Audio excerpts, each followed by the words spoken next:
mic, check mic.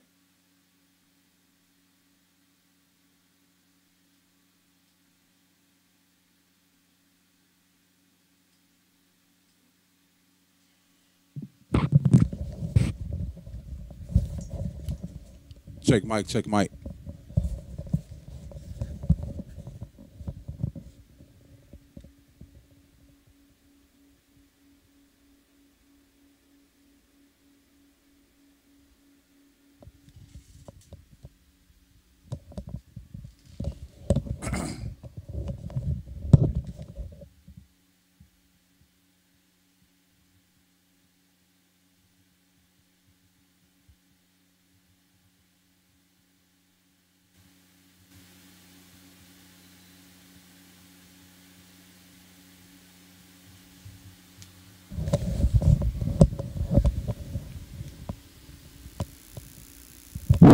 Check mic, check mic.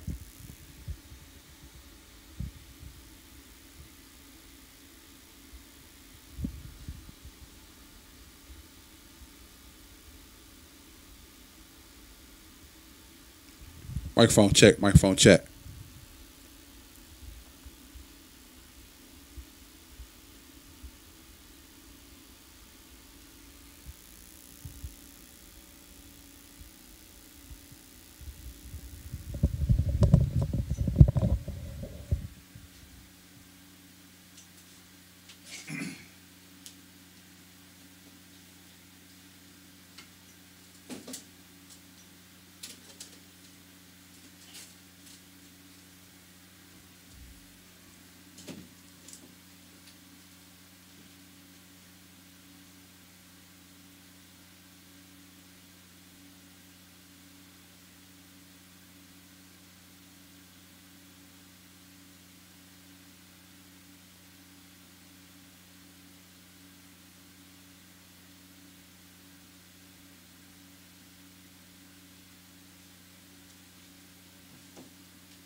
Test one, two, test one, two. Check mic, check mic.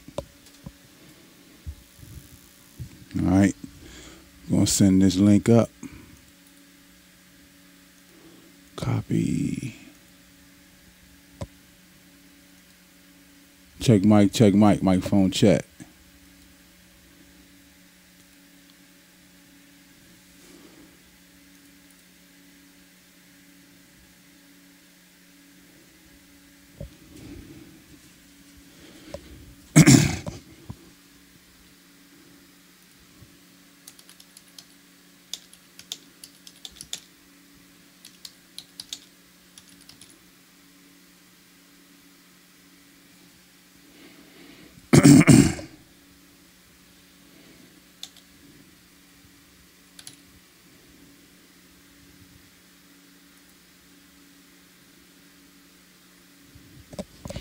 Check mic, microphone check.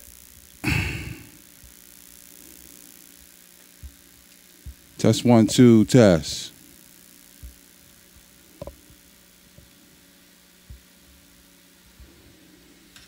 Test 1 2. Check mic.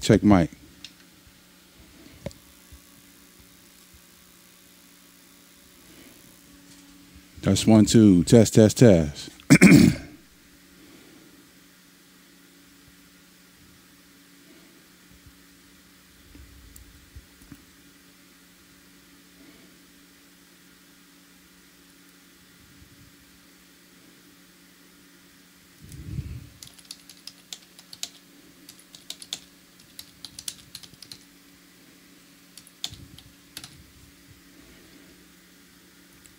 Microphone test. Check 1 2. Check.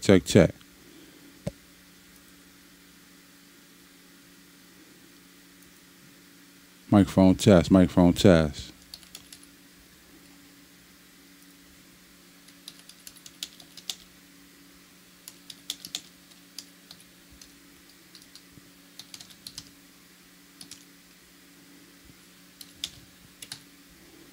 Test mic. We're going to go to the game table shortly. I'm just posting on Facebook right now for any viewers that we may have. Check mic. Microphone check. Just bear with me for a moment. We're live on YouTube. Testing out their live stream. See what we got. Microphone check.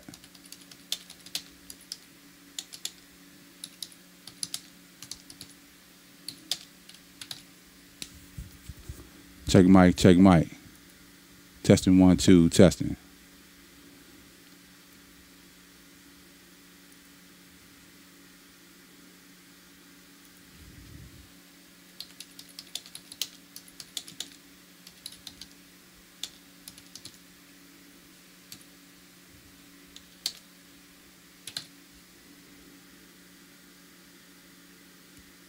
Testing 1 2. Test. Test.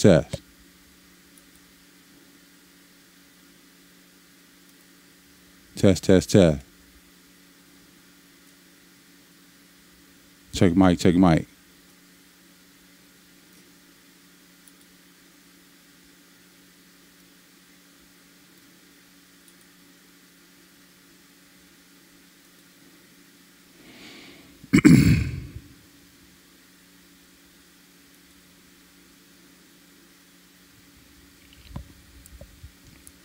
Microphone test.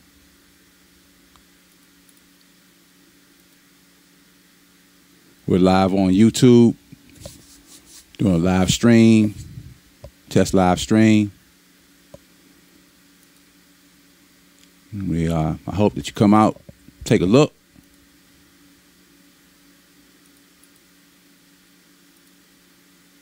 Check. Microphone test.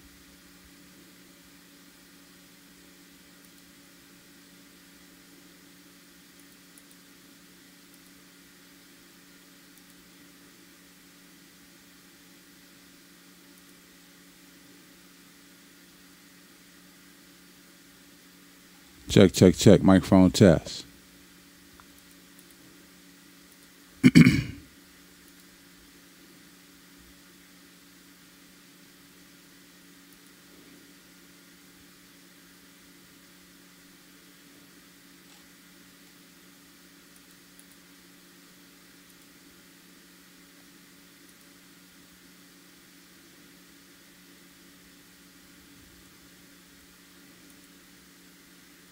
Check. Microphone check. Okay, let's go over to the game table. Let's put a little light on the subject here.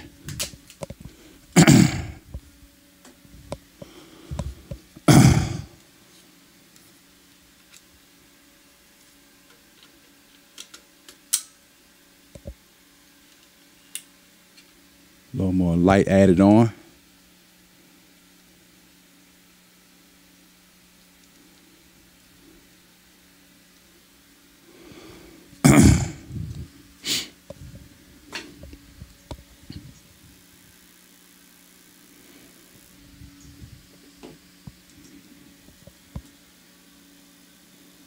We're live on YouTube. So we did some live streaming on Ustream last week. So I decided to do a test here on YouTube.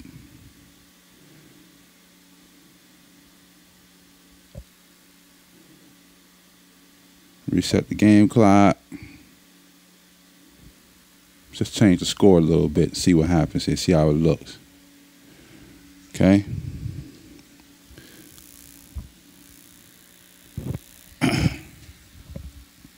Remember those Frankenstein bases I was talking about? Well, I'm still working with them. And I allowed these bases to sit a few days. You know, because after you tweak a base, you know, after you let it sit, a base can change back to what it was before you tweaked it. So here are a couple of the Frankenstein bases that I had done. Well, actually a few of them I had done, you know, last week. These are those boat bases. Those boat bases from Tudor. And these are the boat dial bases, by the way. And I changed, took the dial out. I punched out the centerpiece of that dial, making room for the rookie base to fit in. This one is a Speed Diamond Clear base. Let me reach over here real quick and get one of these Tudor shells out. And you see right here, you see that's the base as it is new. The little tip there, I punched that out using a paper hole punch.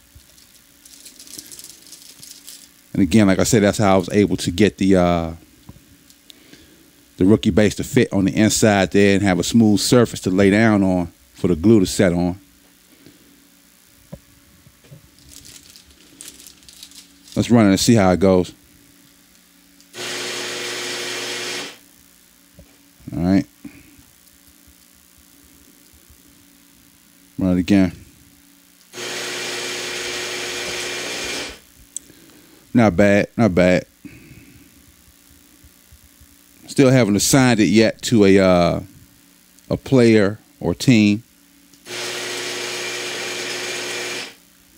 There we go. Let's see here. Let's look at it's the other Speed Diamond base here.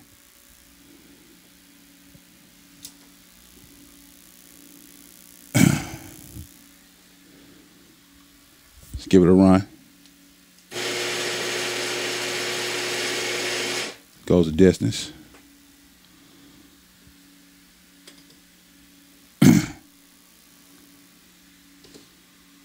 So I got a lot of things on this on my practice board here. This is the board I use to tweak on.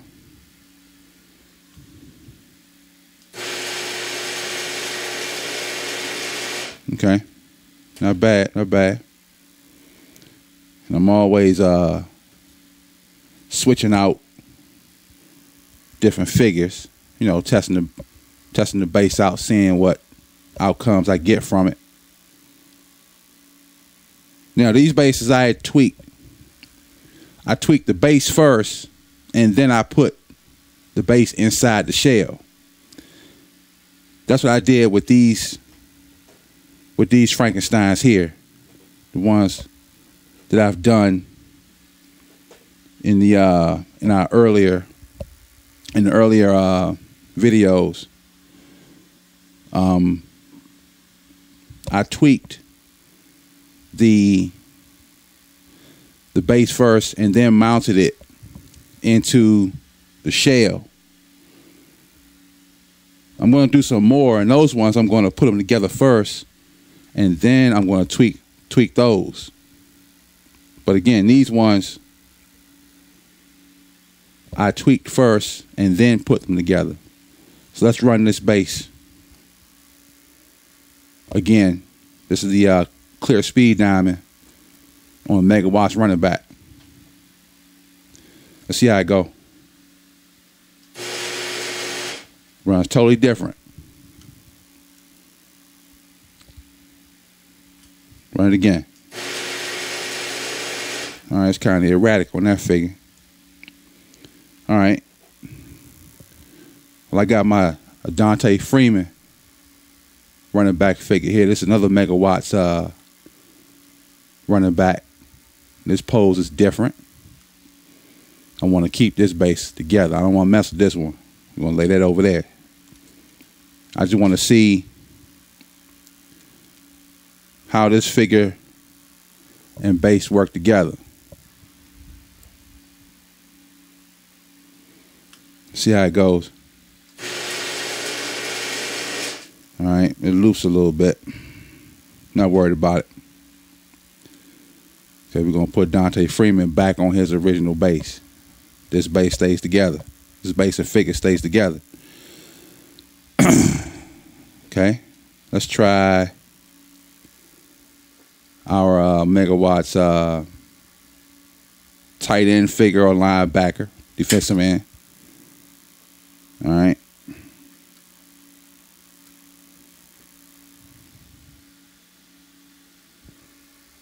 Let's run him, see how he goes. Okay. Going to adjust our prongs a little bit here. Really, this base is looping like big time. Right? I don't want it to be a looper. I already got a base for that already. See how it goes. Okay. So yeah, you know, like I said before, you know, these Frankenstein bases are shaping up to play decent for me.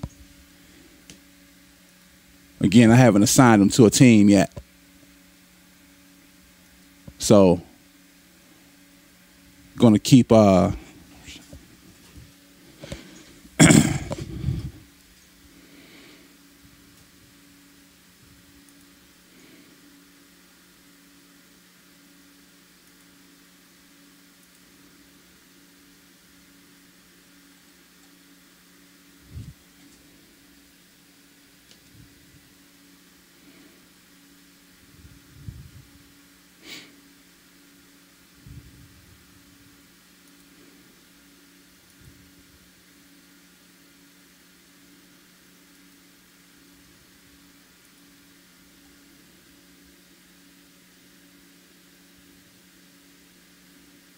check mic.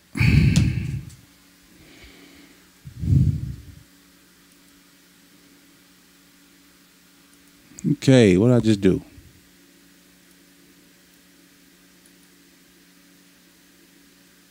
Copy. Gonna come back up here. Paste it.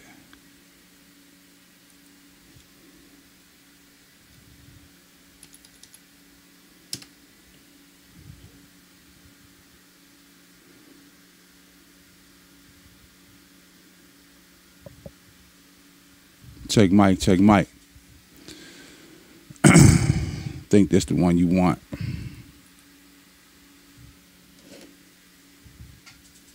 Copy.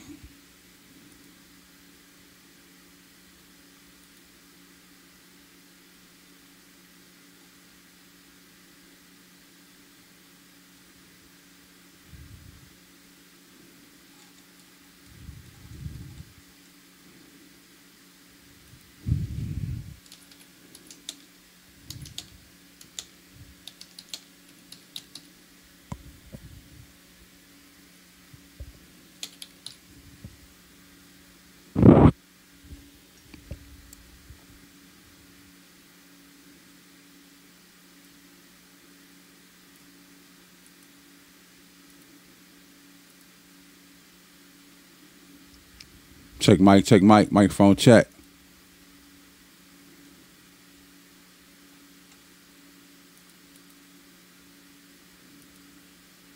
Check mic.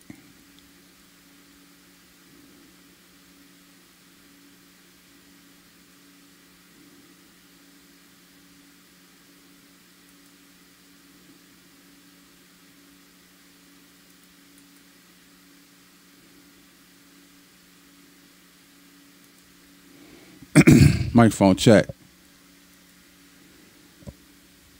Test 1 2 test.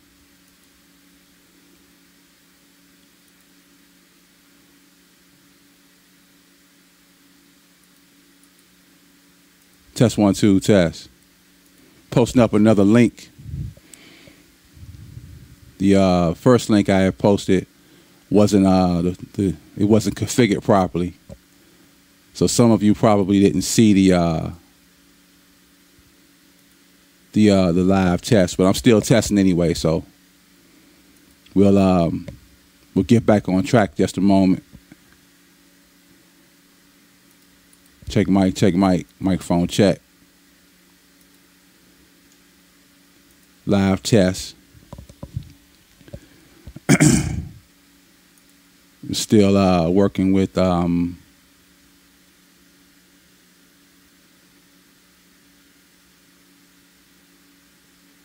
check mic.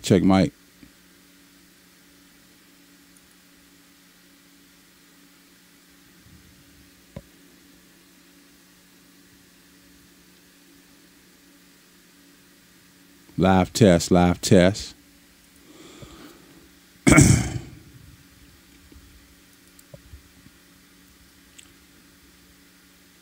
It's a live test. Going to go up to the game table momentarily. I'm just posting this new link. Our configuration was a bit off with the first link. So I hope you can join us.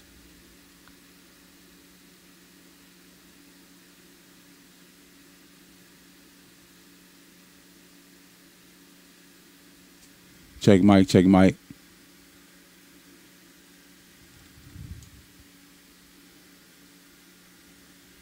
Microphone check.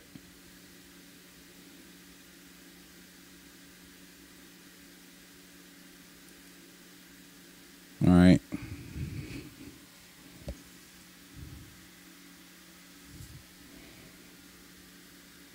Microphone check.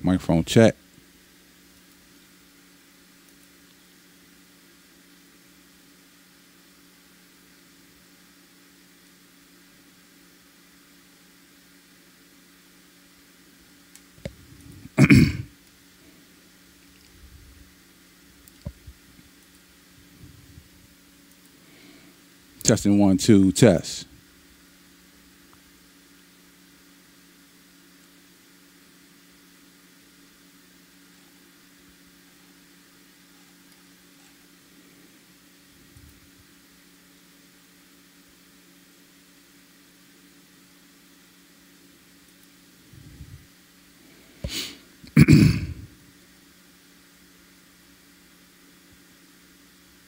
Check mic. Check mic.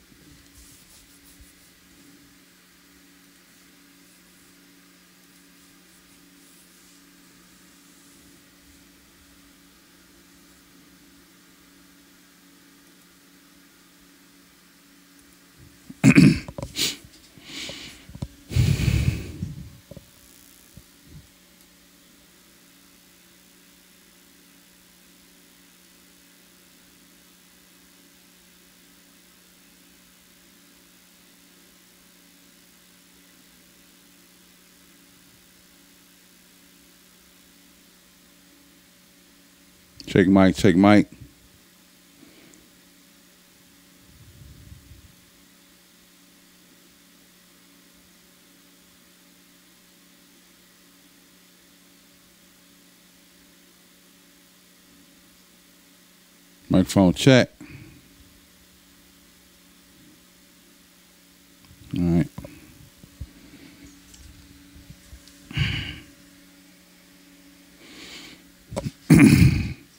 Test 1, 2, test.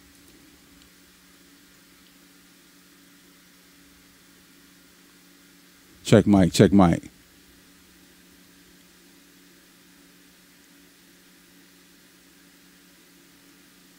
Check mic, check mic.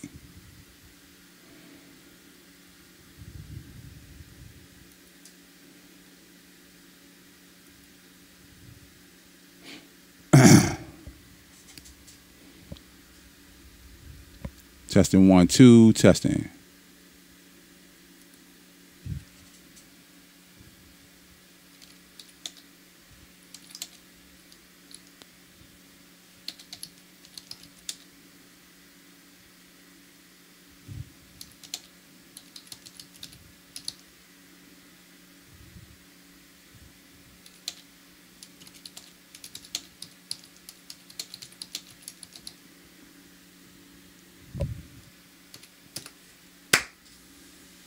Check mic, check mic. I'm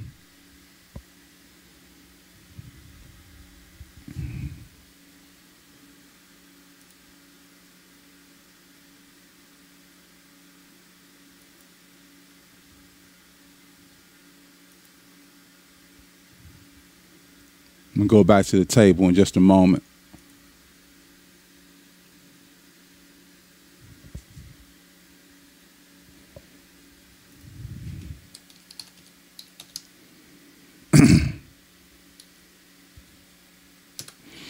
Check mic, check mic. Testing 1, 2. Yeah, I had these Frankenstein basses that I've been working with all week. These are the Tudor boat base shells. And what I did was I punched out the centerpiece using a paper hole punch. And by doing that, I was able to make accommodate space to apply the rookie base prongs on the inside of the shell. So I did several of them. I got this one's on a green speed diamond base. This one is a ghost base. Matter of fact, I got a couple of these ghost base ones here. That's another ghost base. So I let these bases sit a few days, because you know after you tweak a base, sometimes the base will lose its tweak over time as the base sits. So after I let a base sit for a while, I come back and I run the base again, work with it to see how it's changed during that time it was sitting. And if it's changed, then I may apply some more tweaks to it. So we're gonna run this base and see what we get from it. This is the clear speed diamond base inside of a Tudor shell. Let's see how it goes. Okay, run it again. It's a little bit live up here by this motor. Okay, not bad, not explosive speed, but I think it's good enough to be mounted onto a game time figure. So we're gonna match it up against a corner. It's my Richard Sherman figure. Let's see what happens. Got a bump, not bad, but it still gets separation. It's time. Let's go head up, man to man. See what happens. Okay, gets separation, it comes back. And the reason why I use my Richard Sherman guy, because one, that's probably one of my best corners in my collection. Run them again, see how it goes. Okay. Receiver gets separation. Let's see, we got another one here. This is the ghost base prongs. So this base is entirely Tudor boat base shell, and the interior, the prongs are Tudor ghost base. Let's run it Let's see how it's changed. Let's see if it's changed any. Okay, run some distance. Let's put it up against our corner here. See what we get. Good bump and run. Good bump and run. You know. Okay. So let's go head up. See how it goes. Okay. Runs decent. This is another one. This is the one you had seen earlier. The green Buzzball Speed Diamond inside the boat base shell. See what happens. That one looked like it slowed down a little bit from last time I worked with it.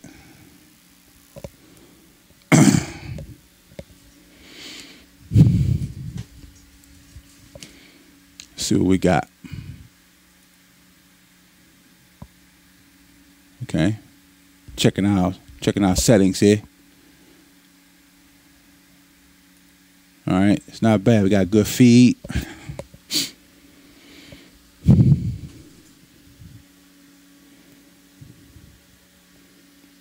Let's see, our clock ran out. Let's reset our clock.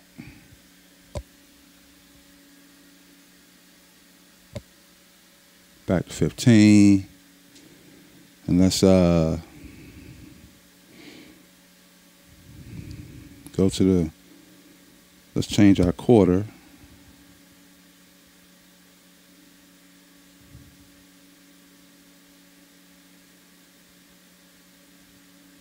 $21.7. Let's update that. All right.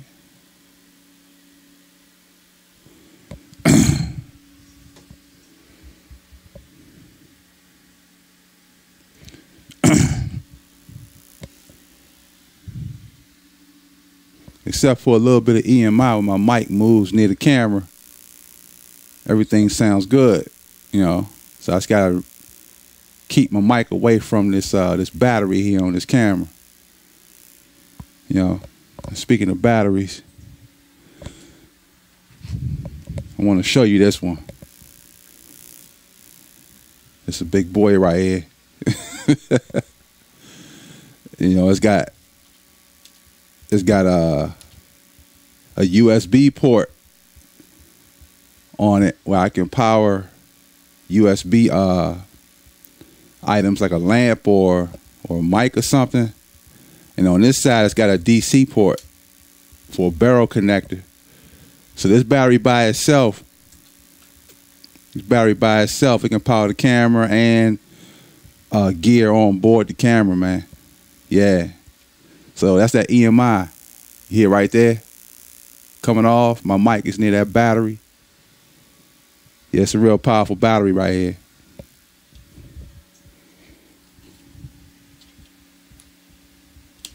Very strong.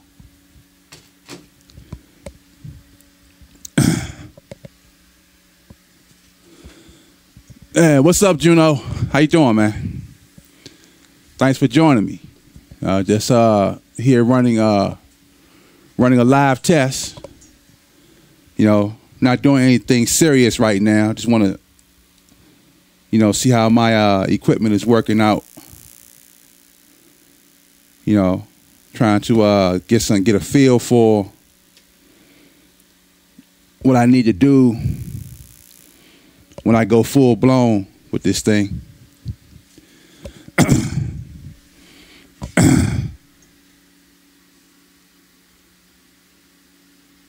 Yeah, you're right, kid. I won't be near the camera, but it's just good to know that, you know, if the microphone gets too close to that battery, you'll hear that little buzz. Yeah, thanks, Juno. Thanks for the compliment. Thanks for the compliment. You know, if you want to stick around, man, you know, you're free to do so. Free to do so. Yeah, so this is the let me show you the headset that I'm using here, Kit.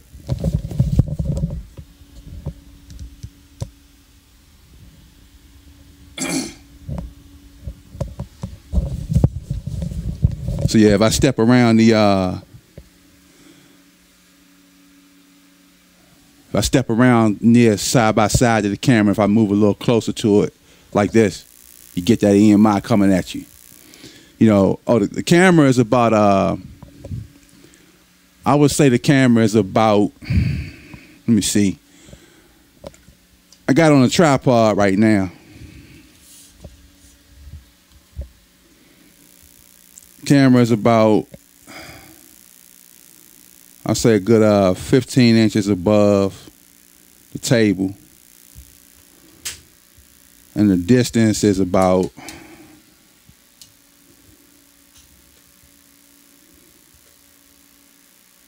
yeah, about 15 inches in height. 15 inches up and away from the table. I got this tripod maxed out in height. The legs all the way out, and the center pole is pretty much maxed out in this positioning. But this right here is only this tripod is the one I use all the time when I do my vids. I intend to put this camera on the crane.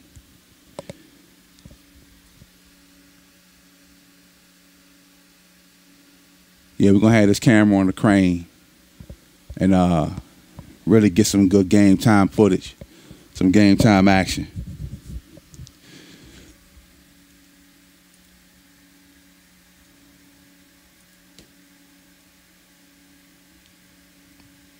Yeah, Monty Kendall, thanks for the compliment, brother. Yeah, I'm on Facebook also. I got my account set up, locked on right there. And Kendall came back with a like. So you guys are hearing things, you guys are seeing things on this YouTube channel. The upside to doing this shoot on YouTube, it allows you to go full high definition. You can go 1080p. And that's what that should be the look that you're getting right now. You're getting high def. Yeah, it's 1080p. So you can adjust your look to your resolution to 720 or 480p if you want to.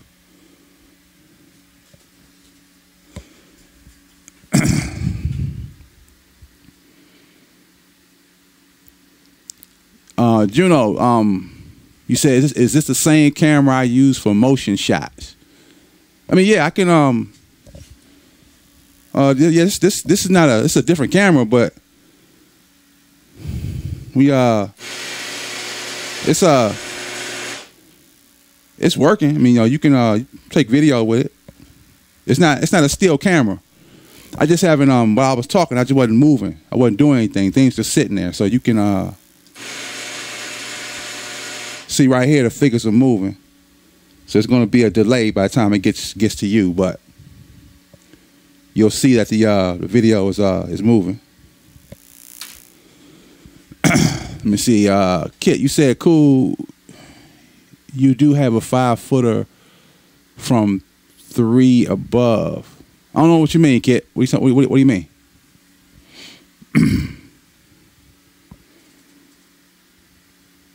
5-footer from 3 above.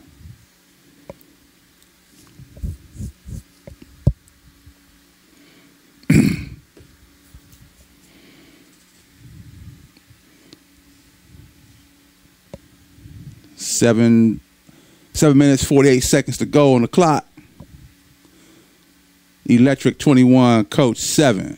Check mic, check mic. Just playing around, man. Let's see, we're gonna Coach has got 2 timeouts left. You should see that update just a moment under Coach. There it is. Check mic, microphone check.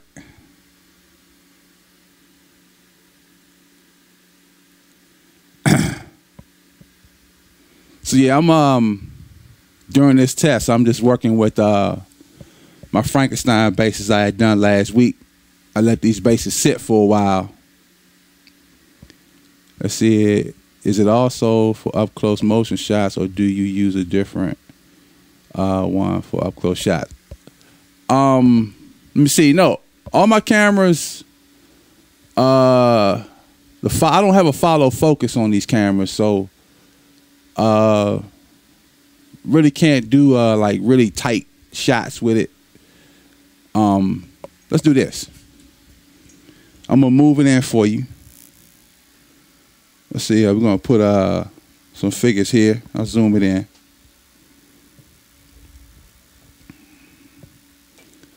Let's put some figures here, and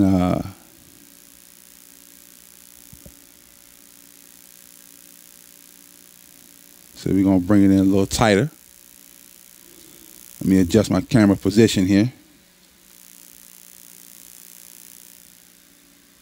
Yeah, see, I'm right on top of my camera, so you can hear that EMI buzz coming off the battery, see? See, a blur is right about there. So I pretty much maxed out telephoto. But if I back it off just a little bit,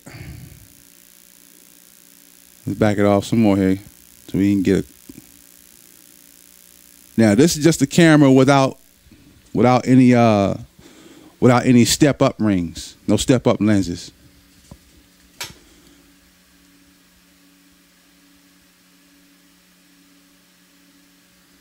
Right. Yeah, okay. Yeah, Kit, we're going to have an entire view of the field. You know, right now, I just got it focused in on just this area right here. This the camera cranked all the way out. So once I put this camera on, the crane, it's going to get the entire field from end zone to end zone.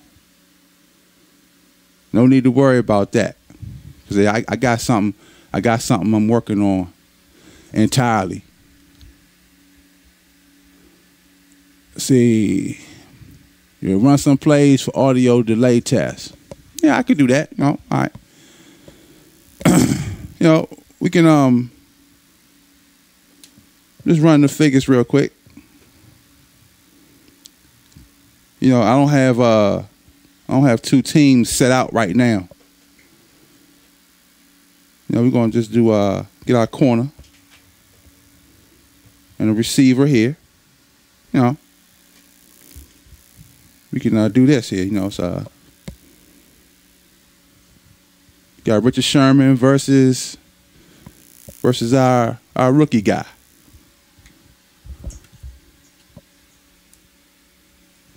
Let's see how it goes.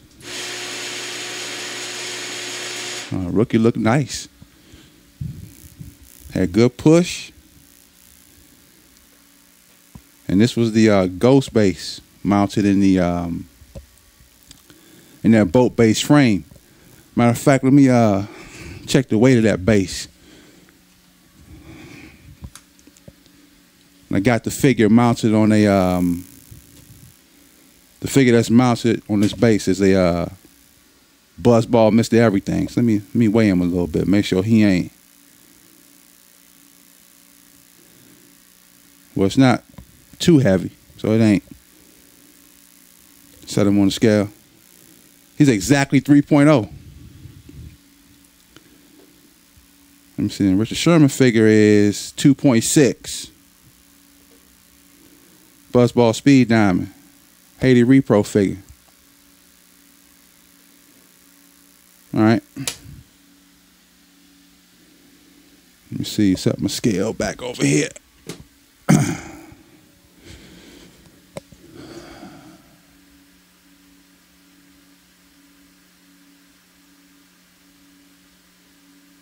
Yeah. Okay.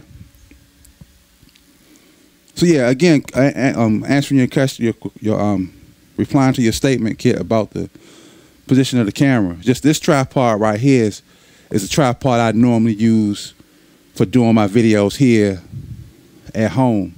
You know, this tripod here is the is my workhorse tripod for when I'm here. And when I go out to, if I go out to a tournament, I don't bring this tripod with me. So yeah, this one is not going to be used for, you know, video or any type of tournament play, anything of that sort.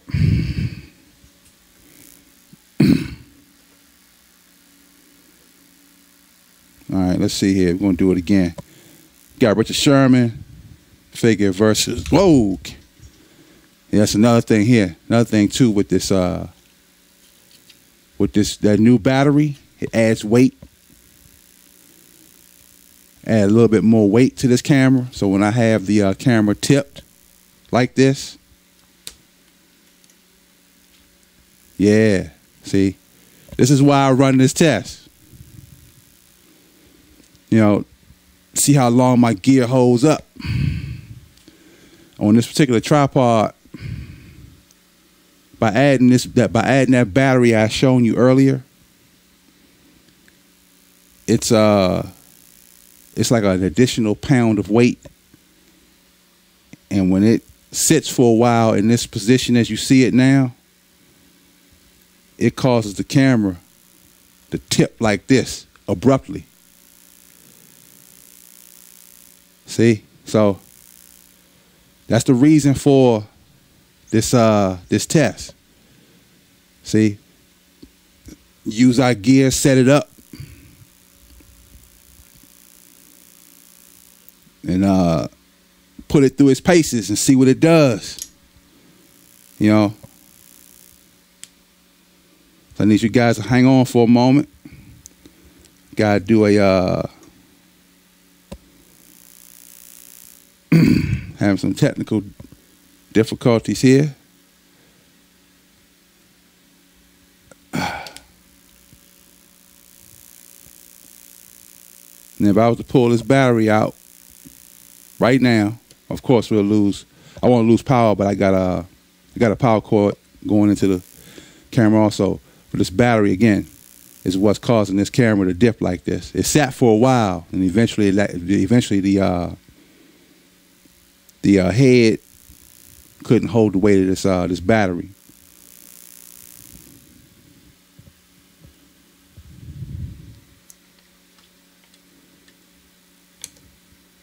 Stand by for a moment.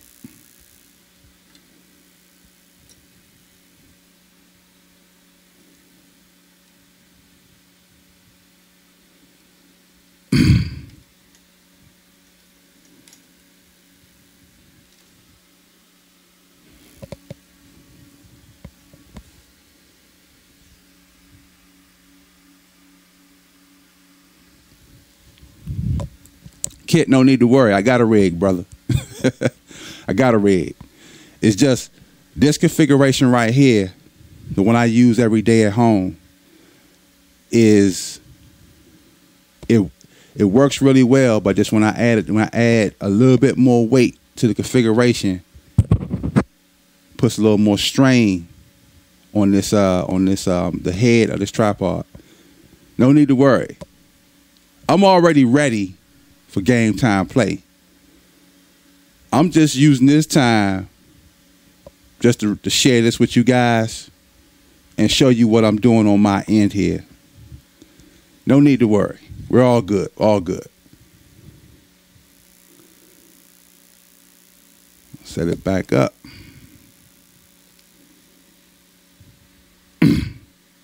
There we go. Had to tighten the head back up. That's all.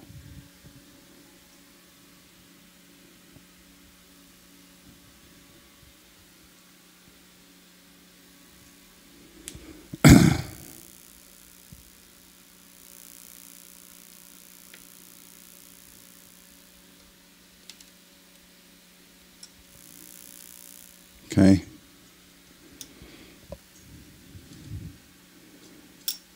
Yes, I knew that when I got that new battery, that it was going to present some challenges.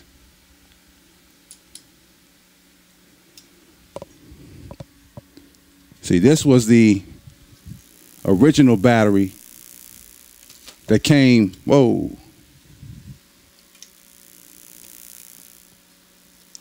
Stand by.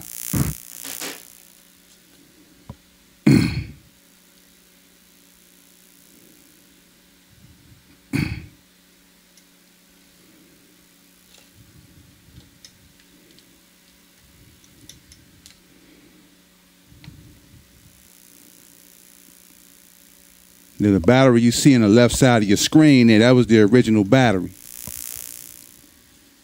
Now this battery it holds, it's lighter than the other battery that I have, the one I showed you earlier.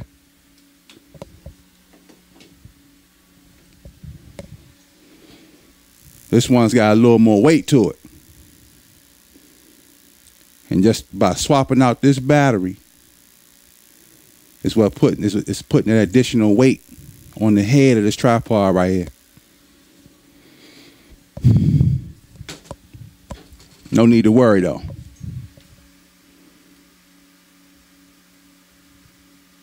He said put some spin on it.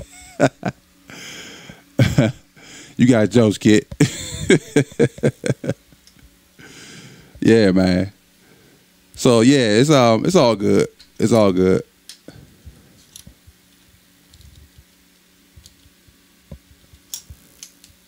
All right, loosen it again, tighten it. And besides, I could change the direction of the camera if I want to, you know, like if I had loosened the pole here, move it this way, like so. Put it over here for a moment.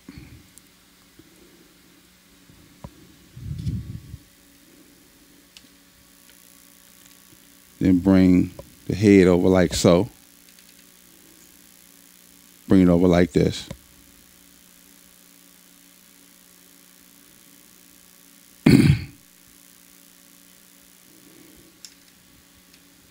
Turn it some more.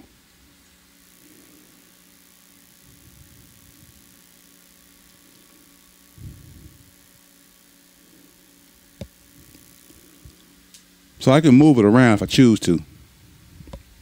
It's no big deal. No, not a problem at all.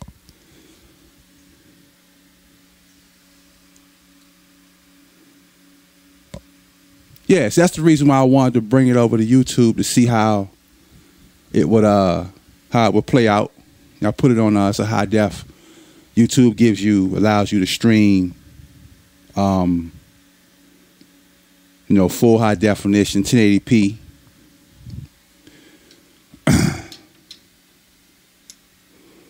Let's see here and get my light rearranged here.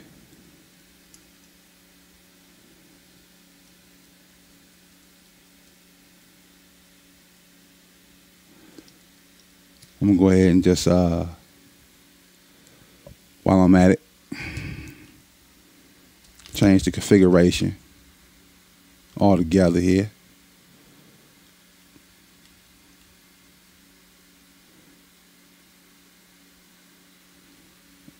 Yep.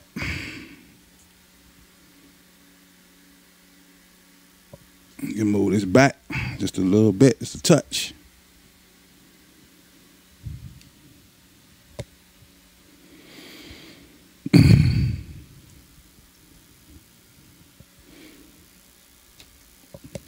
The way I had the configuration earlier, so just to get the whole field. So basically I had to move the tripod. See?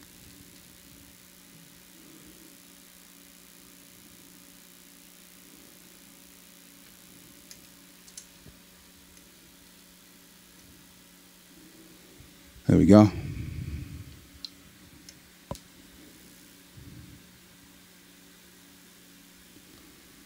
Not bad, not bad. See, I'm not trying to use all my floor space here. 720. Yeah, you try that 720? Okay. Yeah. So that's the upside to shooting with that's the upside to going live with YouTube. You can like, the viewer can change their resolution from 1080p to 720 if they choose to do so.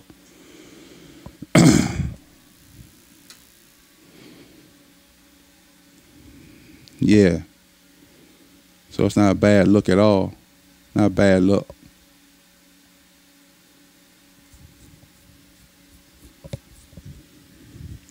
So what's been up with you, Kit? How you been doing with ToePro?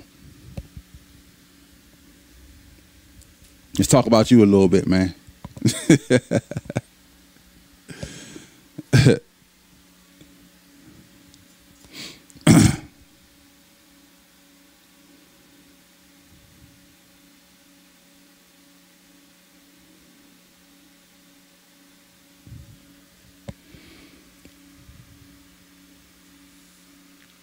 Oh, so you can't get 1080p where you at? Oh, it quits on you, huh? Okay. All right. Well, that's a good thing then. Well, because you can change your resolution, that's a good deal. So for guys who can't get 1080p, you can step it down to 720. I think you can go as low as, let me look here. I got a feed of my own.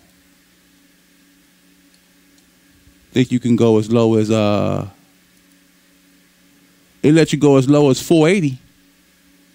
Oh no, you go as low as 144 pixels. Yeah. You can go that low if you want to.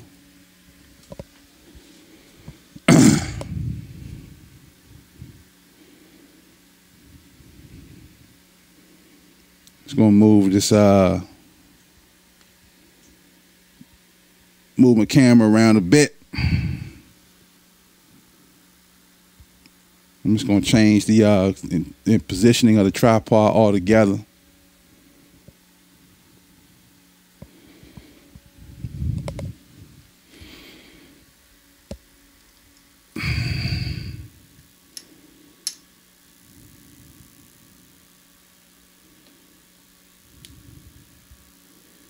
This is what we're going to do here. Going to move it.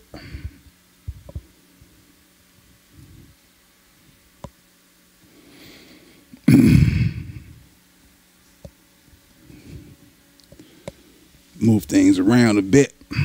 By doing this, it's going to change the amount of pressure I'm putting on the head of my tripod. Hey Juno, I'm using the a 500 model. This is I had it on top of my custom board. I used the 500 to tweak my bases. Because my 500 is aluminum. That's an aluminum surface, and the aluminum surface board, it gives you a better reading of what your base is doing. My custom board is a vinyl surface, so I find that when I tweak on vinyl gives me a not so good reading on my bass after I tweak. So yeah, this is a 2 to 500 model.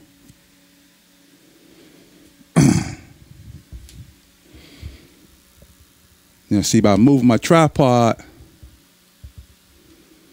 a little, it takes it changes the position of my camera, and it takes pressure off this head right here. So under this configuration, I can support more weight. But downside to this is, downside doing it this way, I lose a little bit of floor space with my tripod. But it's not to worry though, not a problem. That's just something I gotta work around. Now for the fans, see, got better, got the same position, but I just changed the floor position of my tripod, turned things around a bit.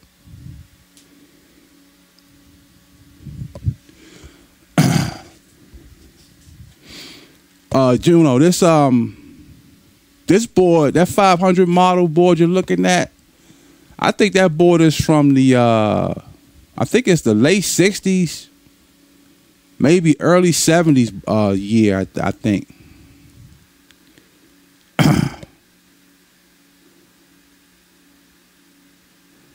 Yeah, kid. Yeah, guys on Facebook talking about Toe Pro. They're adopting. Some guys are implementing your style.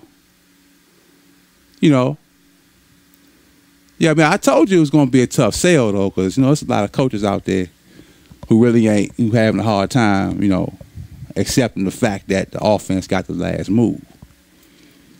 And I think I watched one of your another one of the videos you had where you was talking about how the defense had to be on dial basis. So you killing me, man. You killing me with that. I want my defense to be on whatever base I want to use. You know what I'm saying? I don't want my defense to be like, locked into one type of base.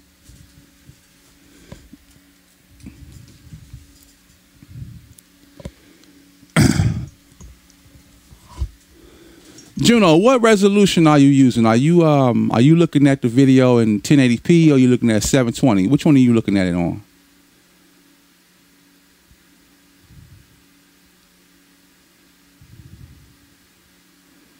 And again, this is a live test. This is what we're just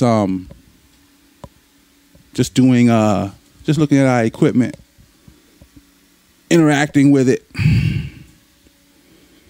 and just getting things set up for a real game time situation. Electriccoach is getting ready, getting things set up. Because I'm all about, doing it right when it come down to doing this, presenting this EF and video, man.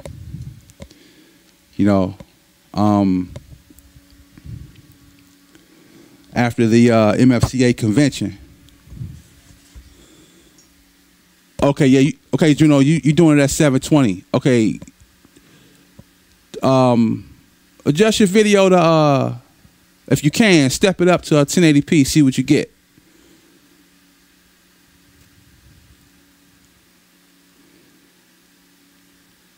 Okay, yo, so Brandon's showing how to use a linear defense in Toe Pro. Okay. Yeah, kid, I know you at 720. I know you at 720. Your location won't take 1080p. So I know you're doing 720. So I'm waiting for Juno to come back at me and let me know what he's getting. Okay, Juno, you got 1080. You're doing 1080. Great. Sounds good. Sounds good, guys. So let me see. I got my again. And put this base up against this Richard Sherman figure. Go ahead and run this and see how it looks.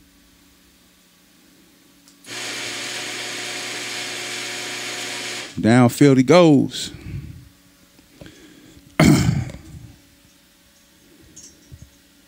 Yeah. Give me a moment, guys. I want to disconnect my my audio cable here. I want to move this cable around. Stand by.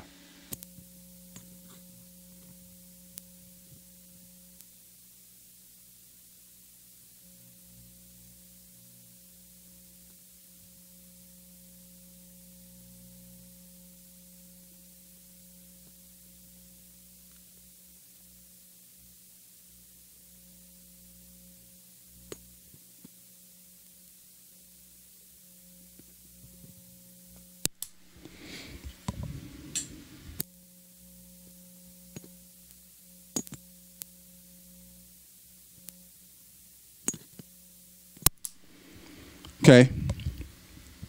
Got my audio back up. Need to move some cables around here. Had to take some stress off one of my my cables. Yeah, good deal, Gino. Good deal. Good deal, Gino. So everything looks good on your end. Sounds good.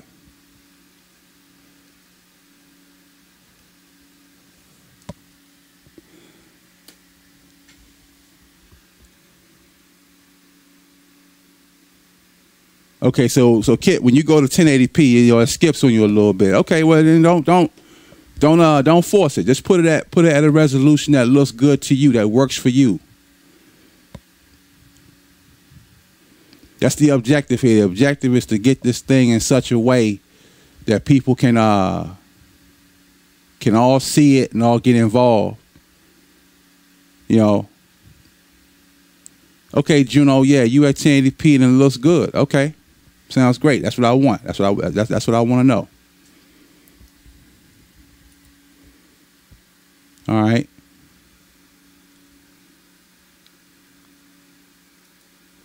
Yeah, thanks for the props, Kathleen Turk. Thanks for the props. Yeah, Kathleen came back on Facebook. She says things look. She likes the live test we're doing here.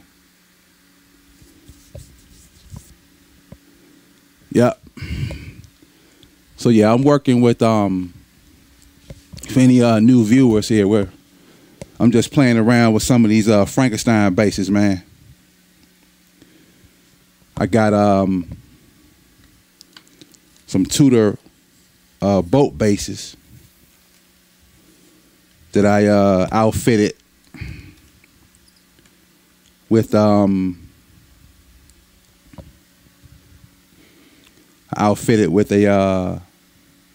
with another base,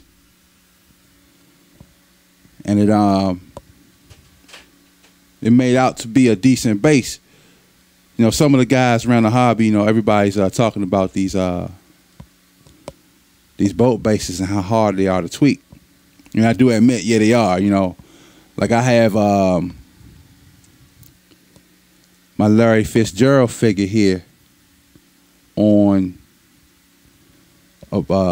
this Tudor rookie boat base, and I haven't started Frankenstein those yet. Let's see, get my remote here, come back. So let's take a look at this Tudor rookie base I had tweaked a while ago. Let's just see how it runs. You see how it loops? Now, a little while ago, I got to run the distance. So what I'm gonna do, I'm gonna play with these prongs a little bit. See, the thing with these prongs is that they're very fine. And when you apply your pliers to them, those prongs, they tend to, lose their shape from time to time, thus contributing to erratic movement. Let's run it again. All right. Let me see.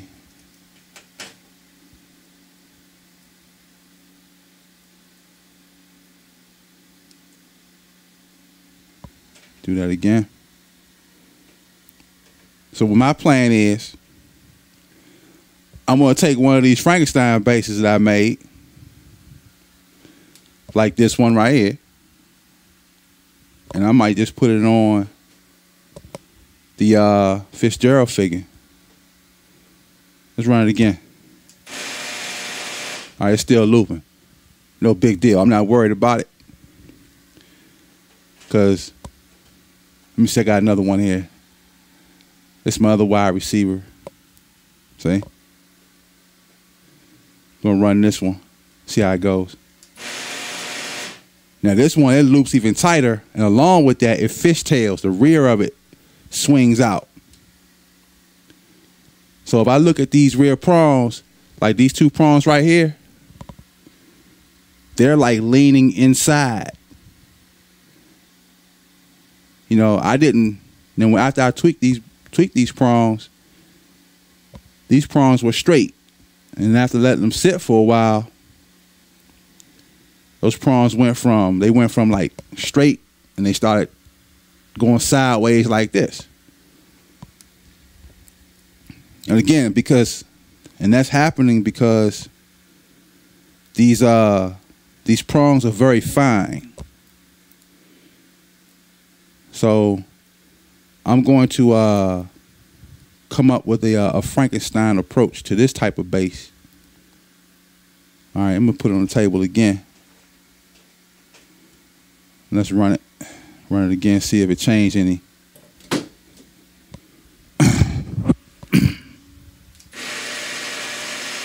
So we got a little bit more distance out of it just by moving the prongs around a little bit. But if you look at the rear of the bass, let's check comments. Okay, Kid says the C route, best route in Toe Pro football. Okay, yeah. I mean, I could use the figure, you know. I could use the figure on that bass, but I like for my players to, you know, go up the field, because when they get out in the open, you know, I don't want my player to loop. I want my player to go the distance. So if I put it next to this, my Frankenstein figure right here, watch this. You see that? See, my Frankenstein bow bass go up the field. Let's run it again. Yeah, see, this bass does what it's supposed to do now. Because see, the Ghost bass is a very stable bass by itself. It's the Ghost bass, it's a Ghost bass right here. This one's got a lot of flash on it, so I'm saving this one. And when you combine those two basses together, that the boat bass frame with that rounded front, right? And with this length right here, you see, you got a lot of real estate in there to apply another bass. Now, these boat basses aren't, you know, traditionally, let's see if we can look at it from here. It's moving under here. These boat basses are longer than your traditional bass. See? So that length combined with the stability of this Ghost bass here produces a very stable and reliable bass. And that's why I Frankenstein with these. Let's run it again. Now you see that time? This rookie bass ran the distance almost. It's real. These basses are very, you know, they flighty. They're real flighty. If you can get it to run, if you can get those basses, if you can get those prongs to stay in position, you got an awesome bass, man. So I'm still working with this traditional boat bass as is, trying to find the secret to get that bass to respond correctly. But for the meantime, I got these again, these boat bass TTC basses, by the way. Use that one to Frankenstein with. Let's run it again. And you see that time it went out of bounds. The bass looped again. But my Frankenstein bass, each time it does the same thing. Runs the distance. Yeah, Kid said he'll take it. Nah, see, you asking for my weapons, man. Now I know I could use the bass. I can use it like, you know, in a short yardage situation. But primarily, I need for my players to be able to go the distance. You know, like, for example, you know, let's say if my receiver gets bumped like that, right? He gets bumped toward the out of bounds marker, right? And because we can pivot our player, if I do this, look, I know he going to the house. See, because I know that this bass is consistent, right? Now this guy, if that happens to him, now we already know that from what we've seen earlier, that the figure loops, right? We know it's going to come from here and go up like that. But sometimes the bass might go straight ahead. Like right now, okay, let's say I'm in a game time situation, right? And my receiver gets bumped over here and he's open, right? I say, well, I know that this bass loops anyway, so I'm going to leave it like that, right? Let's see what happens. Look at that. All he did was hop around and come back this way. So, hey, I probably might as well have done him like this if I had known he was going to do that, right? And he still didn't go the distance. See, I don't want that. But see, my Frankenstein bass here, if that happens to him, he's open right here, right? And I go, I'm gonna pivot up field like that, and I run him. He would have went out of bounds over there, but for the most part, though, he got more yardage.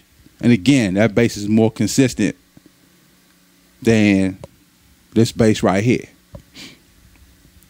You know, so but yeah, those boat bases are very interesting. Let's see, Juno says, is it the vibration itself that causes the prongs to change on the default bass that makes them so unpredictable? No, it's not the vibration of the board. You know, it's the bass itself. You know, the prongs on those boat bases are very fine. They're very sensitive. So one thing I recommend, though, if you are using those boat bases, lay your figure down on its side. Don't stand the figure on the base, because those prongs will change shape as the figure stands up. You know, like if you ever go to a tournament, you'll see coaches, you know, on the sidelines, they'll have their figures laid down like this. They do all the figures like this. They lay them down like so, see? Because they don't want the figure standing all day long on its prongs. Because the prongs, under the weight of the figure as it's sitting on the side of the board, the figure can lose its shape, right? And that's especially true for these boat bases right here. It's especially true. As this player stands all day like that, those fine prongs will change shape. And then when you put the player on the table, it'll run erratic. You see? Because tweaking, you know, as you already know, when you tweak a bass, you change the configuration, you change the characteristic of that bass. When you put the hot pliers on the prongs, you in some way you weaken those prongs in order to get those prongs to respond. So once those prongs become softer, you know, even after they cool off, those prongs, they can change as they stand on the board. So no, it's not the board that can that contributes to the erratic movement of the bass. It's the bass itself. Now again, board surface does have an effect. Board surface and board vibration does have an effect on a bass's movement and its performance. It will have an effect on it, but not in this case here. An example would be, like, you know, you see some guys, they have their board turned up really high, right? And their bass is flying down the board. It's because they are applying more vibration to the board, and that's giving the bass more giddy up, if you will. And if you turn that board down, the bass will slow down a little bit more, see? One way I can tell if a bass is well tweaked, when I turn the board down to a moderate vibration, and that bass hums across the board. And then when I turn the board up, the bass it continues to glide, and it speeds up as that board speeds up. That's how you know you have a well responsive bass.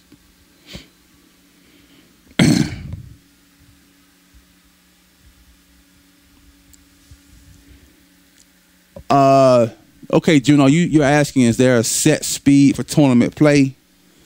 No, there isn't, but the board can't be too slow, whereas the players are, stuck in mud, if you will. And if the board is too high, causing the players to fall. Right, you don't want that either. You try to find a vibration that's just right where the players don't fall down and they're not so slow that the game can't be played.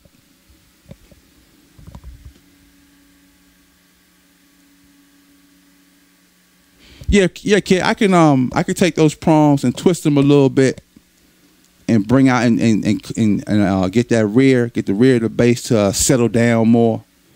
But with these rookie basses right here, these boat rookie basses right here, the prongs are very fine. So if you move those prongs, they have a tendency to move back in the position that they were in before you tweak, because the prongs are so fine. So still working with the best method of tweaking that particular bass to get it to make it more predictable, to make it more responsive.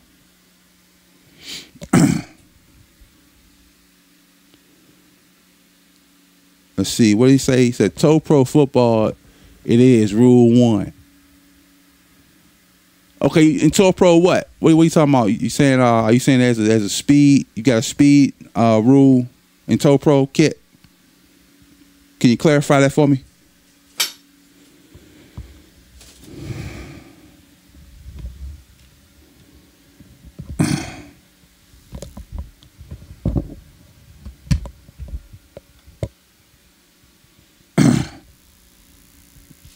Let me move this over here.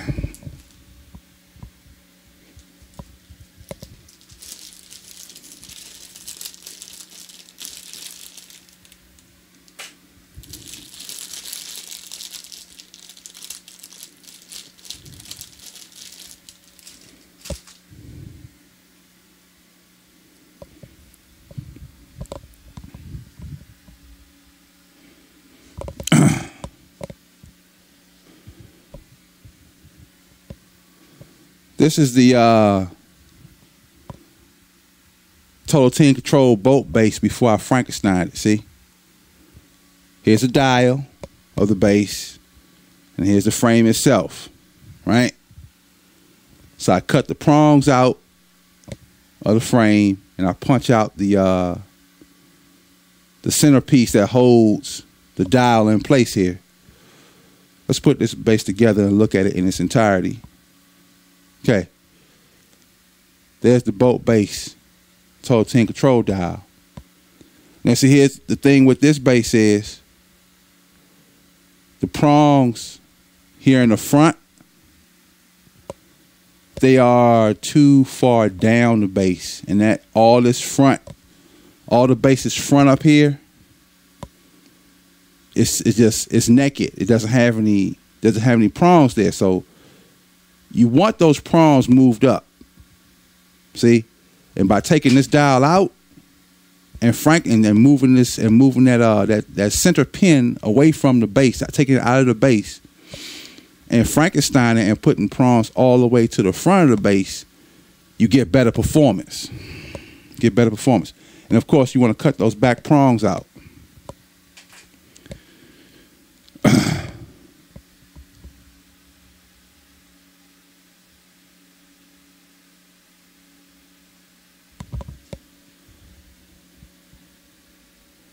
Stand by for a moment. Let's see. We got some.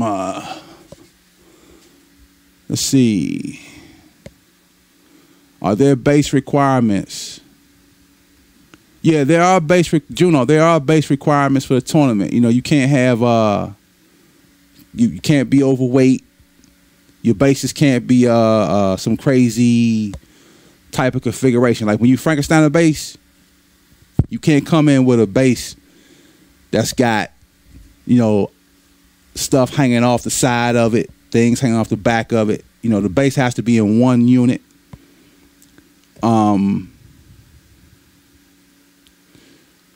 And Kit, you give me rule number. You're saying rule 1-8.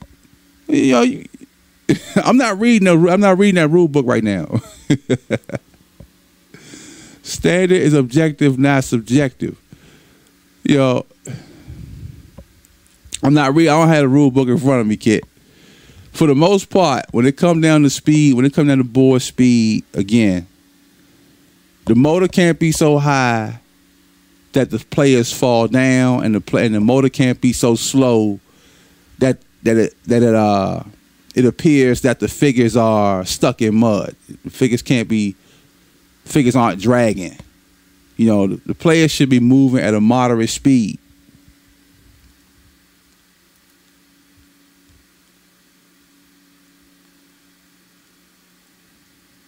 Right, the figures should be moving at a moderate speed.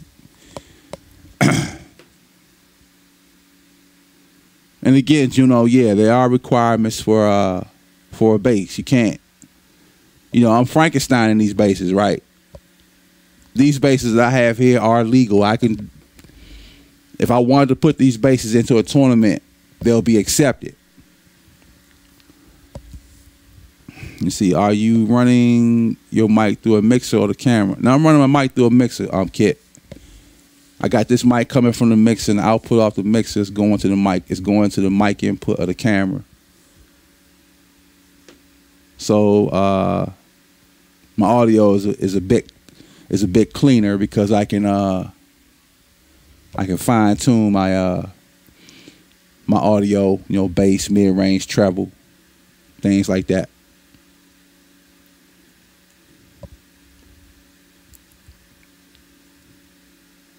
Yes, Kit, Juno. Yes, weight. In a lot of these tournaments today, where the tournaments are playing at 4.0, the Capital City Clash, they have 2 weight classes. You can play 3.2 in one tournament, and you can play 4.0 in another. So they hold 2 weight classes. And speaking of weight, you know, you get your scale, have your scale, you know, and let's say, for example, I show you this figure here. This is a Reginald Rutledge figure that I customized, and I mounted it on an ITZ gear base, which, by the way, are awesome bases to have. They do so much. And if I weigh this guy, this figure in base comes in at 4.2 grams. Now, in regards to weight, this figure in base configuration is not eligible to play. So if I want this base and figure in the game, I'm going to have to do some modifications to the figure. I may have to shave that figure a little bit to drop the 0.2 of a gram of weight. And here's another figure. This is a Warren Jefferson figure mounted on an ITZ dial and mounted. Now that figure is 3.9. So this guy, he can play, okay, if I were playing in a 4.0 league.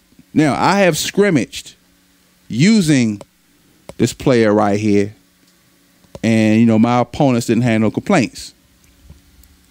Let me see. I have another lineman here. This is another Reginald Rutledge lineman figure that I customized here, and it's on the same type of base, ITZ gear base, right? Let's weigh it in. This is one of my tackles, by the way. Okay, he's 4.2. But again, I use these two guys in a scrimmage. In fact, Dave Nichols. No, not against Dave Nichols, because I had different bases on these linemen. In fact, while I'm at it, I had my other Frankenstein base. This is a Tudor wide top shell with an ITZ power dial. You know, I learned this from Norbert Rebels.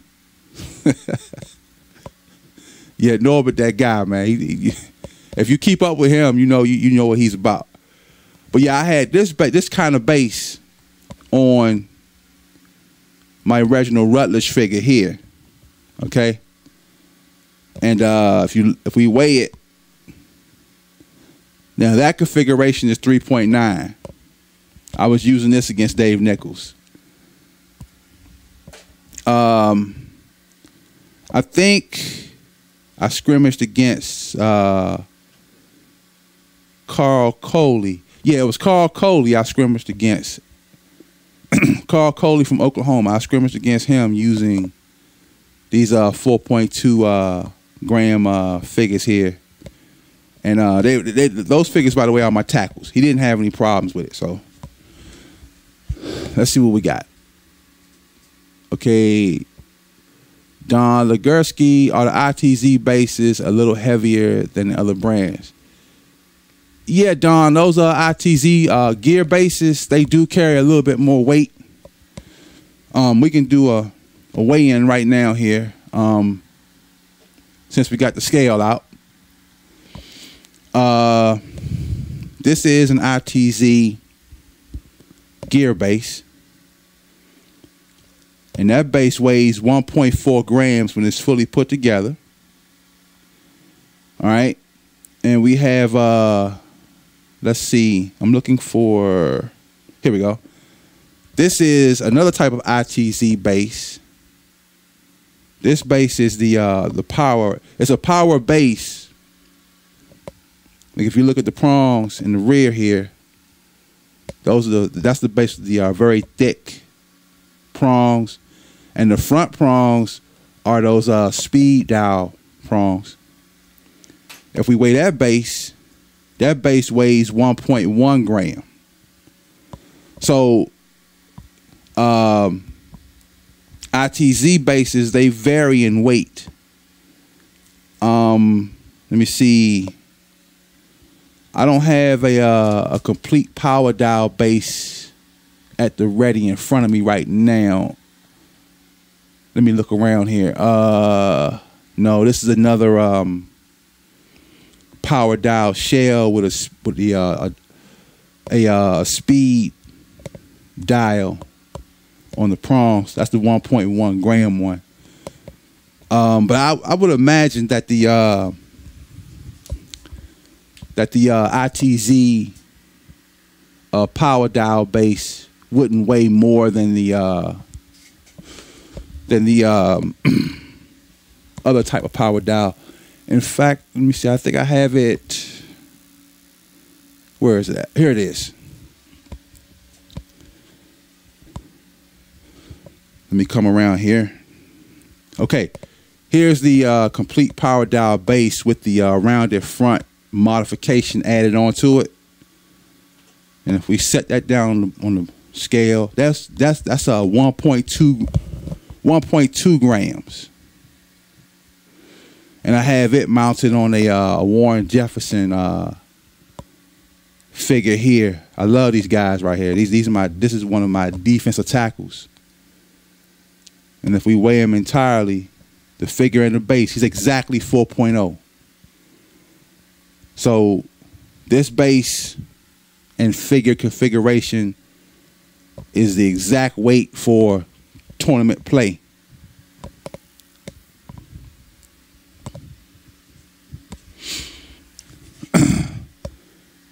Okay, you want the Tudor. Okay, Don Legursky, his question is, what about the Tudor total team control bases?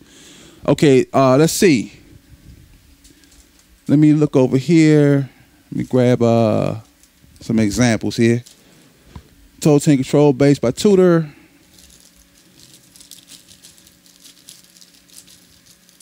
Let me get things together here. Okay. I have a brand new sprue of Tudor bases, okay? Gonna set them right there. And I have one of those bases put together right here. It's the orange base, by the way. And if we lay that on the scale, that's about 1.2 grams also. So it weighs about the same amount as an ITZ base. Here's an ITZ, again, gear base. No, that one is 1.4. That's 1.4 grams, the gear base. This gear base is. Let me see. This is another one I got. Let's put this one down there real quick. That's 1.4. All right. So for the most part, yeah, these it's another Tudor Total Tank Control base. That one weighs in at 1.2.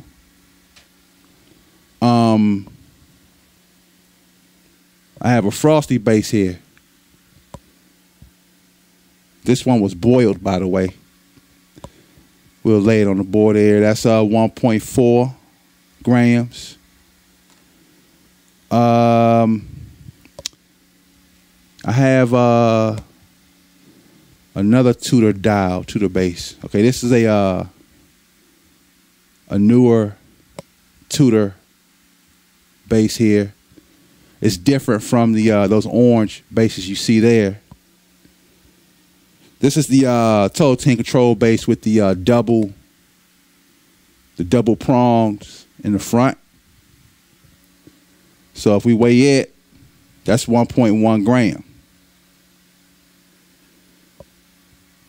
So on the average, you know, you're looking at between 1.1 to 1.4 grams with these Total Tank Control dial bases.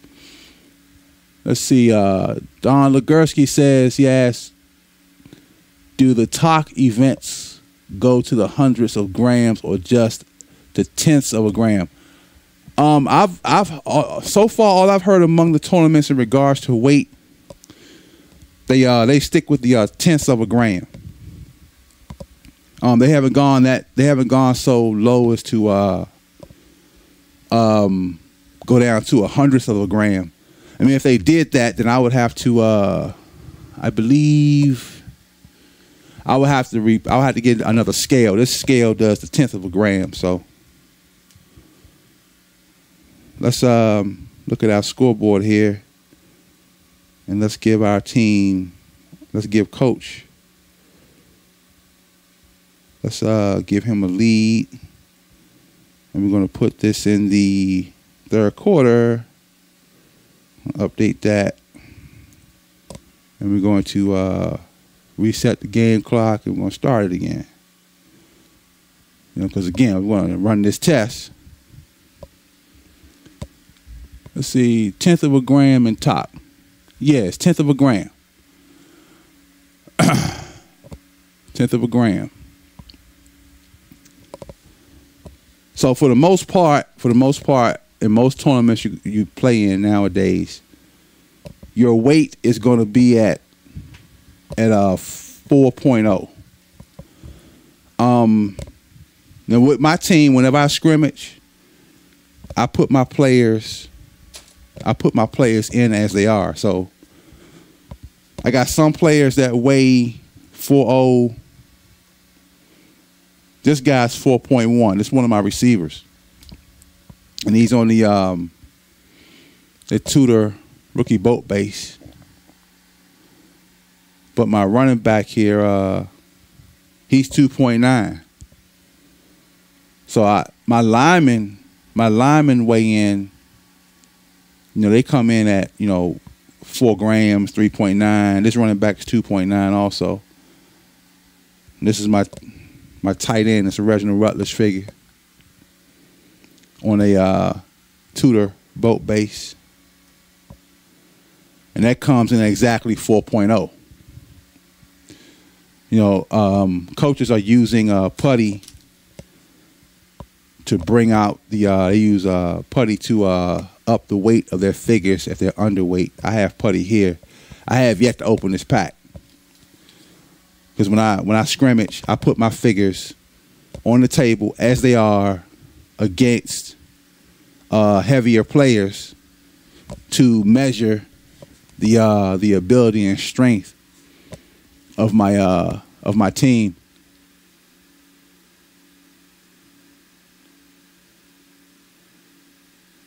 What's better, a light base or heavy base for runners? Okay, Juno.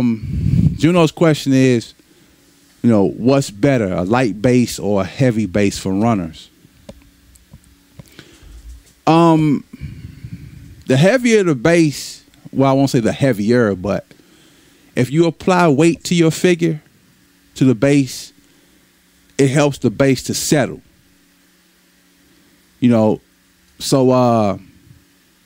Although you saw some of my figures, they were 4.0 with figure and base combined. Well, that weight was distributed throughout the figure and base.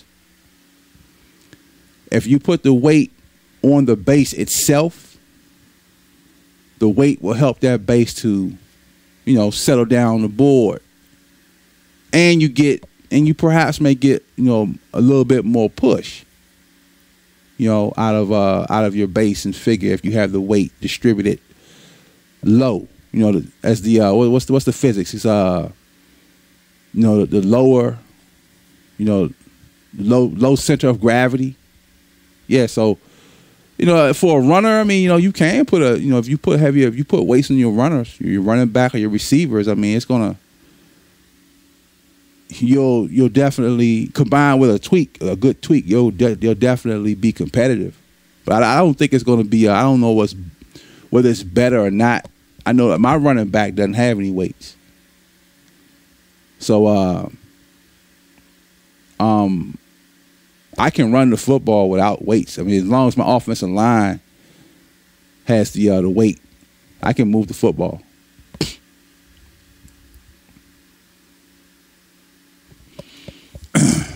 Let's see what else we got.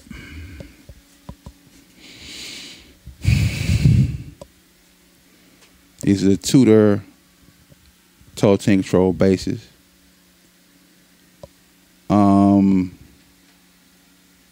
Got our boat base right here. I'll put this in the bag. So we got a lot more of those bases to work with. Pick up our scale.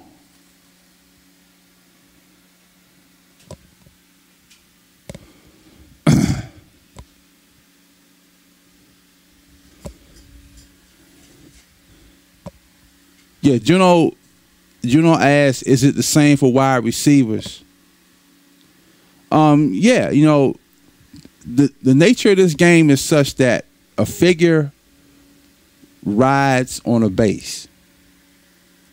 So whenever you apply weight to the figure and base, you're going to get the same outcome. It's just that at the point of attack, that's what makes a difference. Your receivers, they're going to go up against corners. So if your receiver is not getting off the line of scrimmage, of course, it's not going to be effective.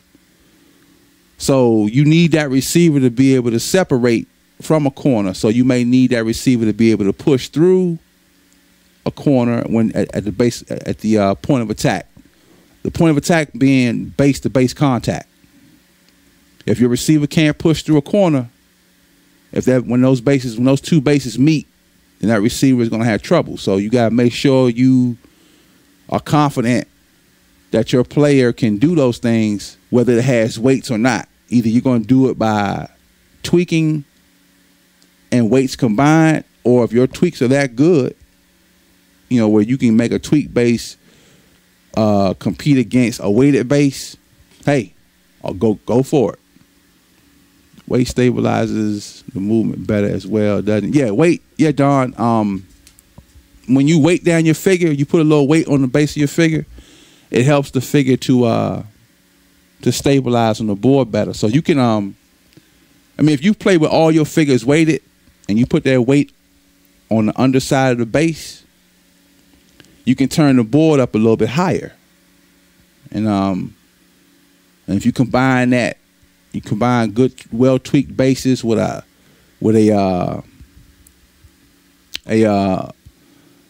weighted team and a high running board, and you can have a real fast game.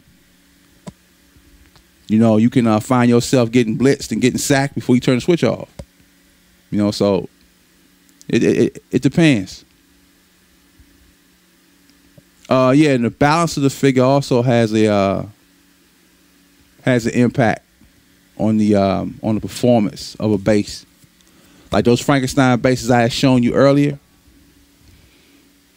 I moved the prongs closer to the front, so when I mount a figure onto that particular bass, like for example, you know, let me show you here. I can show you better than I can tell you. All right, here's my Frankenstein bass, right? The prongs here on this bass are moved closer to the front. And I have a Buzzball Mr. Everything figure mounted on this bass, see? Notice the front leaning configuration of this figure. Well, because of that front lean, those front prongs are perfect for that pose. See? So let's run this figure real quick again. Let's take a look at it. You see that? Very consistent, right? So let's do this. We're going to take Mr. Everything off of this bass, and we're going to put another type of figure on it. Let's get this tight end figure right here. Now notice, his pose leans more to the rear. Okay? We're going to set this bass down. That's his bass originally. And we're going to put him on the same Frankenstein bass that you saw the Mr. Everything figure on, right? Now let's watch him. We're going to watch him run. Let's see what he does. See how it looks.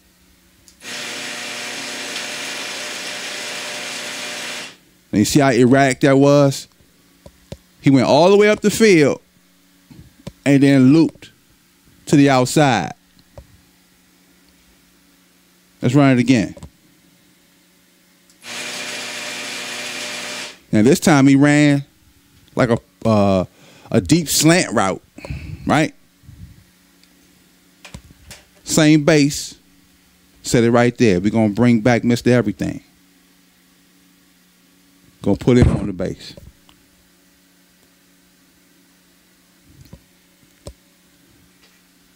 Let's run him.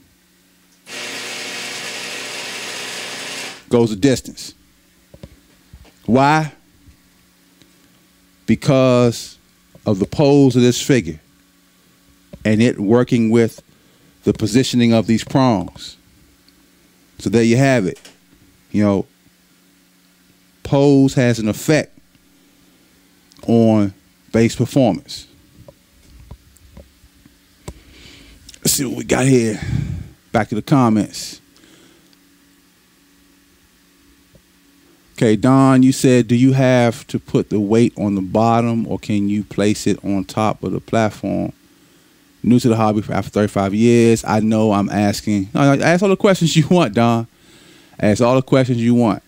You know, that's what we're here for. I mean, while we doing this live test, you know, ask all the questions you feel free to ask whatever you want. No, you have to put the weight on the underside of the bass. You can't put it on the outside. Because, you know, you want the game to be aesthetically pleasing. You see? So if you put putty on the outside of the figure, on the outside of the bass, it's not going to look good. You got to put it on the underside of the bass. You hide it. See, that's up there with you know, when we Frankenstein the bass, we don't just put the bass together and just put stuff all in the bass and have the bass looking crazy. You see? So you want to put that weight on the underside of the bass. Okay, Kit, you said pick up blisters with Toe Pro football. Okay, what, Kit? What are you talking about? Pick up blisters. Come on, man. What?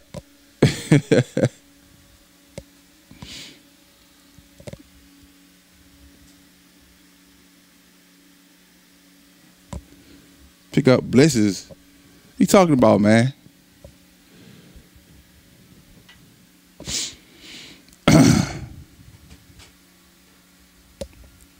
Yes, right now, my table, my game board is littered with bases and stuff all over. It's because, man, when I'm in experimentation mode, when I'm in camp or whatever, this is how my board look, you know.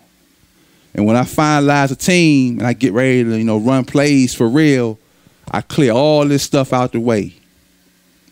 Clear all that stuff out of the way.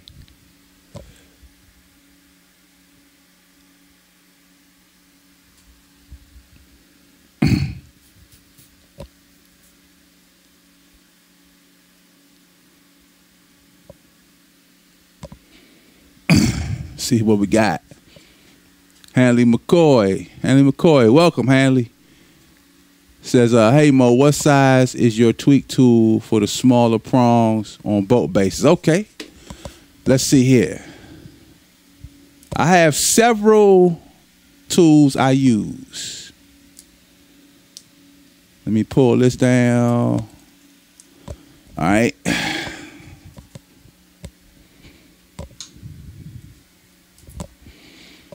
Okay, here a pair of pliers, another pair, and another pair. These three types of pliers here. Oh yeah, also these needle nose pliers also.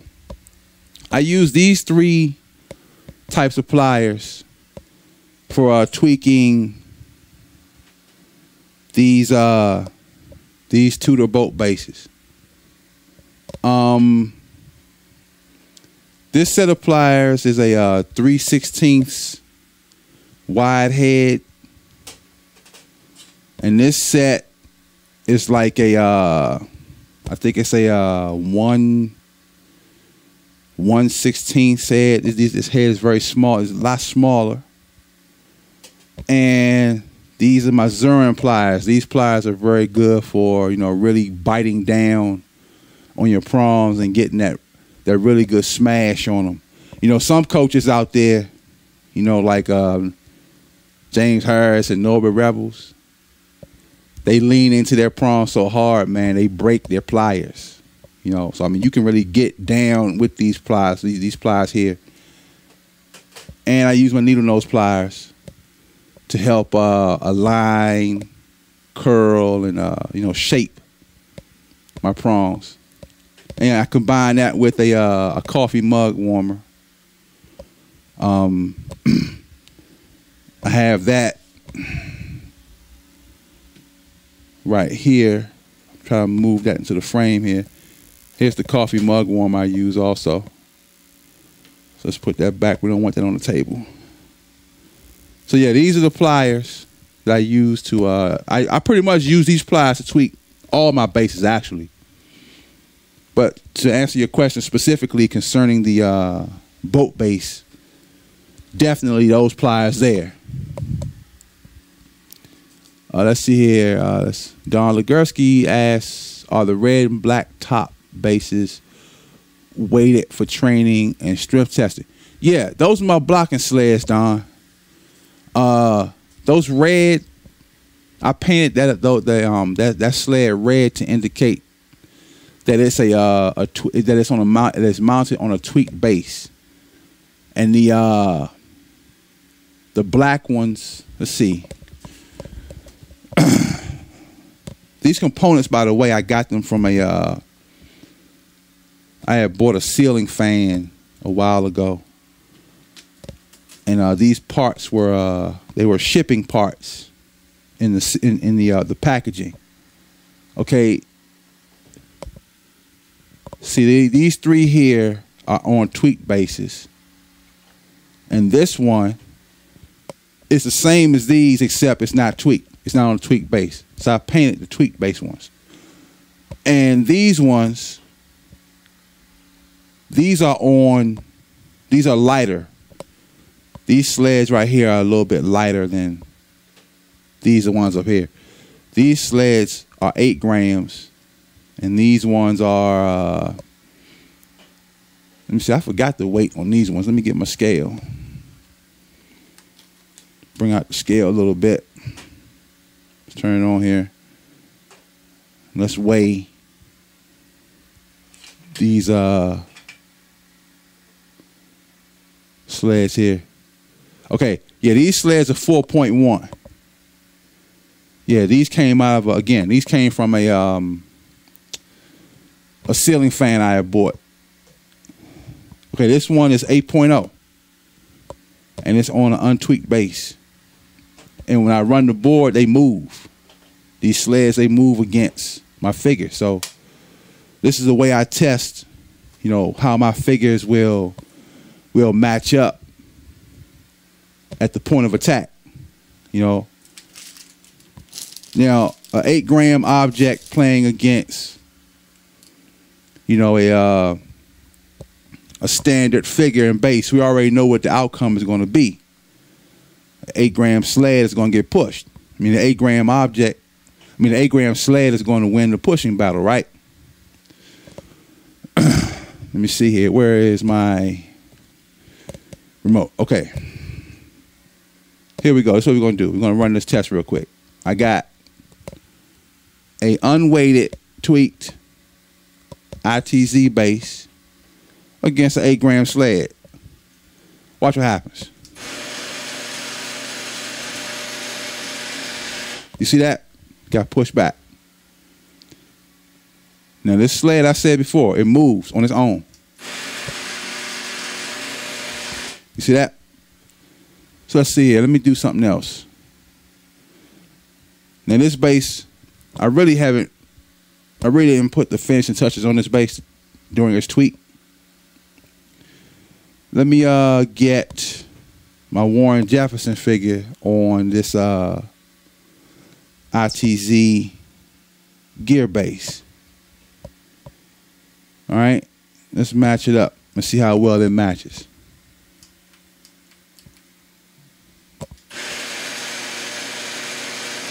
It gets pushed also.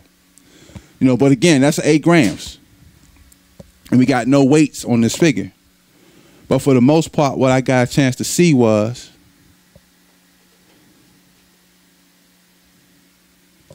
I got a chance to see how my figure responds if it's matched up against a player that's dominant, right?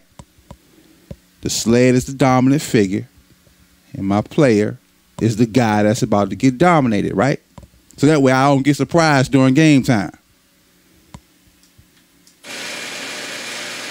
And as you can see, he's not getting pushed back that far, that fast. He's not getting blown off the ball. So that's a good read to me. That's a very good read. Let me bring my other guy up. Now, these guys are prototype guards. I intend to make these guys offensive linemen. I don't know what team they're going to be yet. I'm going to match that one up, see what he does. Okay, he got pushed back too, but again, not as bad.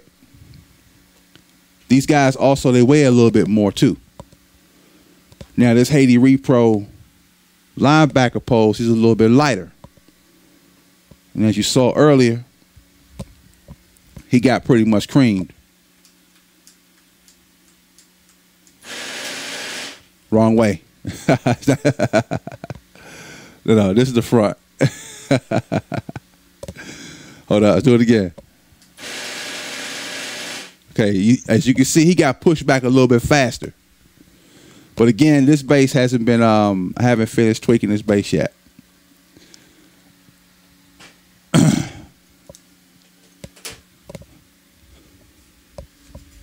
Let's see what we got.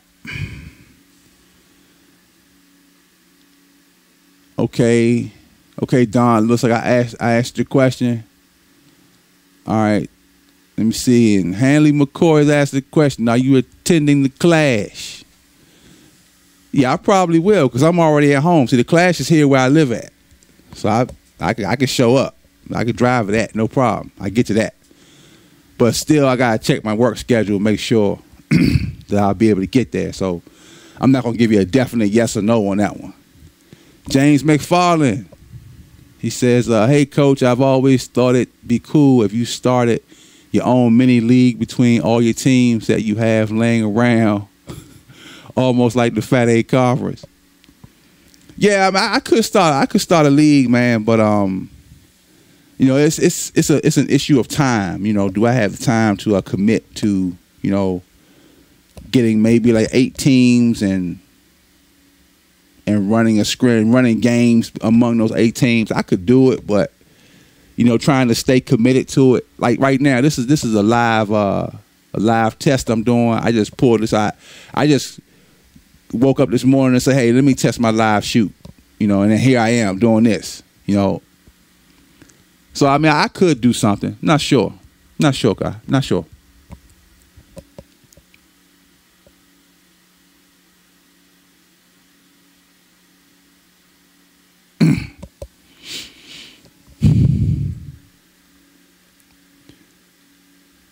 Well, listen, guys. It was good having you on. I'm gonna sign off now, and gonna come back later and do a little bit more. I really appreciate you guys coming on and testing my live feed with me, and I hope that you enjoyed this this off the hip, ad hoc, setup here. So we're gonna shut it down for now, and I'm gonna see you again. Next time I do this this live feed test, which will be, I'll do another one soon. I'll definitely post it on the on Facebook, and I'll have you guys on again some other time. All right. Hey, I'm Mo, and thanks for watching.